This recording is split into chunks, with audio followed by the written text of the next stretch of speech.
ওই ডাঁটা আলুর তরকারি হাই ঝোলটা পড়ে গেল। আচ্ছা এই যে চাটনি, এটা হচ্ছে কুমড়ো মাখা লঙ্কা তেল করে, মাছের ঝাল, আর এই শাক ভাজা, এই যে শাক ভাজা,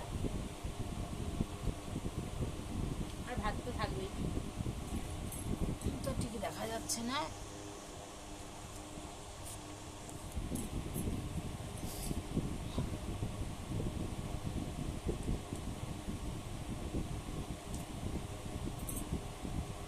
তো একটা খাওয়ার কারণ হচ্ছে ছেলেরা আমাকে ভয় নেই, তো দাদা ভাই কাজে গেছে, তার জন্য আমি একাই খাচ্ছি। তো বন্ধুরা তোমরা পারলে আমার সাথে আসতে পারো, খেতে পারো আমার সাথে এসে।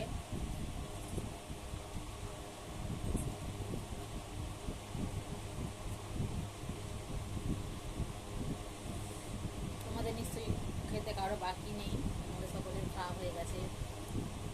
তো আমার খাওয়া হয়তো হয়ে যেত, রিক্স বানাচ্ছিলাম তার জন্য খেতে একটু লেট হয়ে গেল।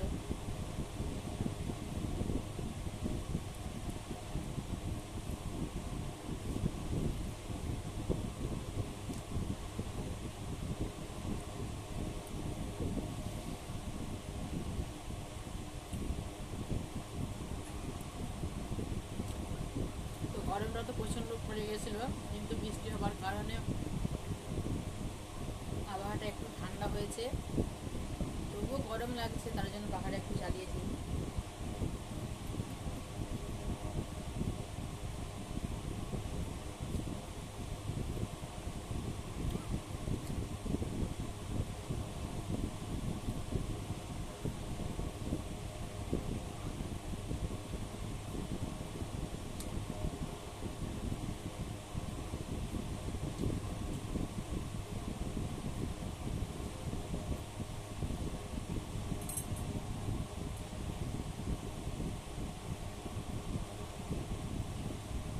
তো ফ্যানটা টেবিল ফ্যানটা চলছে, তার জন্য মাথার চুলগুলো এসে মুখের সামনে ঢুকে যাচ্ছে।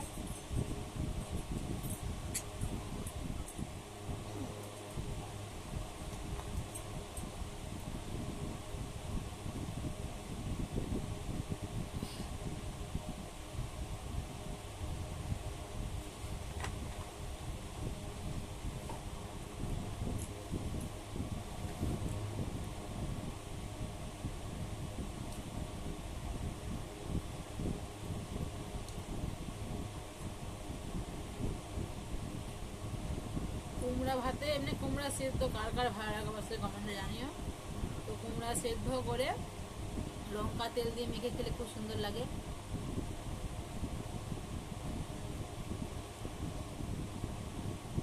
তো বন্ধুরা তোমরা চাইলে কুমড়া সিদ্ধ করে লঙ্কা তেল দিয়ে মেখে খেতে পারো। তো কুমড়ো ভাজাটা একটু বেশি তেল হয়ে যায়, তার জন্য ওইটা খেলে হয়তো শরীরে সবার শুট করে না, এটা গ্যাস হয়ে যায় প্রচণ্ড। তো কুমড়ো সিদ্ধ করে লঙ্কা তেল দিয়ে মেখে খাবে, খুব সুন্দর লাগে খেতে, শরীরের পক্ষে খুব ভালো কুমড়া খাও।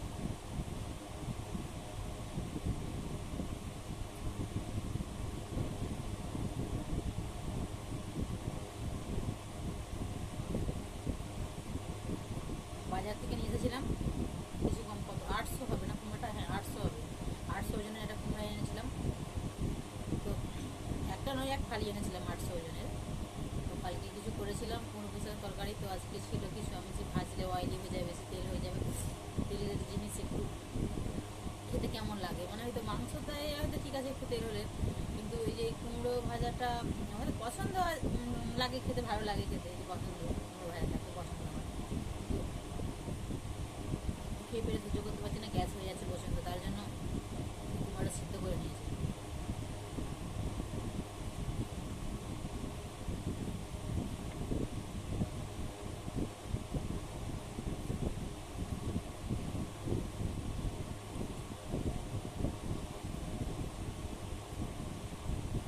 সজনে ডাঁটা বাবার বাড়িতে গিয়েছিলাম, আমার বাবা হচ্ছে গাছটা কেটে দিয়েছে, তো তোমরা দেখেইছো নিশ্চয়ই, বাবার বাড়ি গেছিলাম পুজো দেখতে।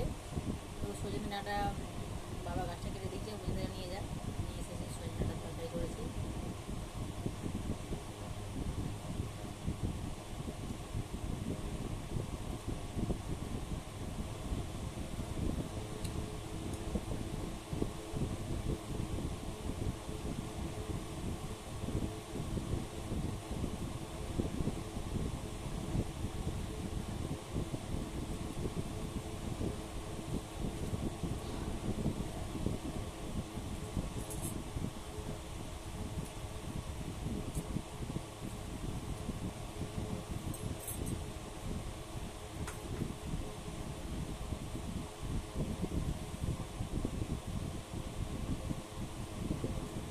বন্ধুরা ব্লগটা বেশি বড় করছি না, যদি ভালো লাগে অবশ্যই লাইক কমেন্ট শেয়ার করে ভালোবাসা